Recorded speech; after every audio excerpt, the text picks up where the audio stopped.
Hello students, আমার চ্যানেলে তোমাদেরকে স্বাগত। শুরু করছি 2027 মাধ্যমিক পরীক্ষার্থীদের জন্য একটি ভূগোলের ক্লাস এবং ভূগোলের নোটসের ক্লাস। ঠিক আছে, তো তোমাদের সামনে দেখো তোমাদের ভূগোলের দ্বিতীয় অধ্যায় বায়ুমণ্ডল যে অধ্যায়টা আছে, এই অধ্যায় থেকে কিন্তু আমি এর আগে কিন্তু দুটি নোটের ক্লাস আমি তোমাদেরকে দিয়েছি। তো আজকে কিন্তু আরেকটি নোটের ক্লাস তোমাদের এনেছি, পার্থক্য। আমি তোমাদের কিন্তু এই থেকে 3 নম্বরের কোশ্চেনটা করতে বলবো।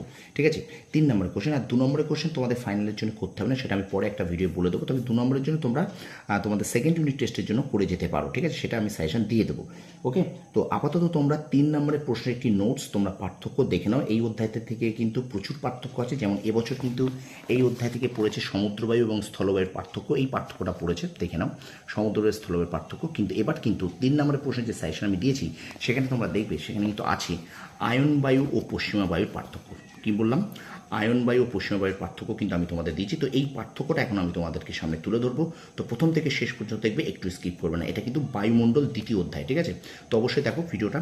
তো দেখো, আমি বলি তোমাদের 3 নম্বর পড়বে এখানে। 3-এর জন্য বিষয় দিয়ে দেখো, এখানে প্রবাহ পথ, প্রকারভেদ ও গতিপথ, প্রভাব আছে, 3টে পয়েন্ট আছে। তো এখানে দেখো, তোমরা এই বিষয়টাকে তোমরা মাঝখানে আনতে পারবে। আমি বারবার বলি মাঝখানে আনে, বা এখানেও দিলেও অসুবিধা, কিন্তু তোমরা মাঝখানে এনো। ঠিক আছে, মাঝখানে এনে তোমরা করবে, তাহলে দেখতে সুন্দর হবে। আয়ন বায়ুটা বাঁ দিকে সরে যাবে, মাঝখানে বিষয় থাকবে, ডান দিকে পশ্চিম বায়ু থাকবে। ঠিক আছে, তো দেখে নাও প্রথমে আয়ন বায়ু বিষয় কি বলছে, প্রবাহ পথ বলছে উপক্রান্তীয় উচ্চচাপ বলয় থেকে নিরক্ষীয় নিম্নচাপ বলয়ের দিকে প্রবাহিত হয় আয়ন বায়ুর প্রবাহ পথ। আচ্ছা, পশ্চিম বায়ু দেখো উপক্রান্তীয় উচ্চচাপ বলয় থেকে 2 মেরুবৃত্তীয় প্রদেশীয় নিম্নচাপ বলয়ের দিকে প্রবাহিত হয় পশ্চিম বায়ুর পথ। ঠিক আছে, আচ্ছা, এবার দেখো আয়ন বায়ুর ক্ষেত্রে প্রকারভেদ কি বলছে। উত্তর গোলার্ধে উত্তর পূর্ব আয়ন বায়ু অপেক্ষা বেশি, দক্ষিণ গোলার্ধে দক্ষিণ পূর্ব আয়ন বায়ুর গতিবেগ কিছুটা বেশি। তাহলে প্রকারভেদ আর গতিবেগ চলে গেল। আর পশ্চিমা বায়ু বলছে উত্তর গোলার্ধে দক্ষিণ পশ্চিম পশ্চিমা বায়ু ও দক্ষিণ গোলার্ধে উত্তর পশ্চিম পশ্চিমা বায়ু প্রবল বেগে প্রবাহিত হয়। ঠিক আছে, এটা কিন্তু প্রকারভেদ ও গতিবেগ চলে গেল। এবার বলছে প্রভাব, আয়ন বায়ুর প্রভাবে দেখে নাও। আয়ন বায়ুর প্রবাহ পথে মহাদেশের পূর্ব প্রান্তে আর্দ্র জলবায়ু বিরাজ করলেও পশ্চিম প্রান্তে উষ্ণ ও শুষ্ক মরুভূমির সৃষ্টি হয়েছে। আর এখানে দেখো পশ্চিমা বায়ুর প্রভাবে কি বলছে।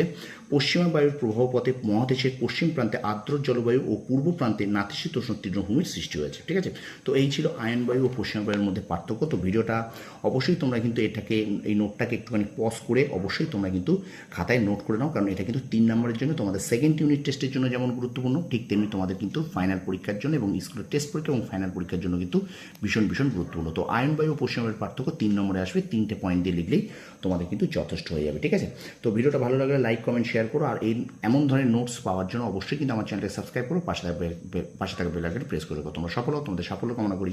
ধন্যবাদ।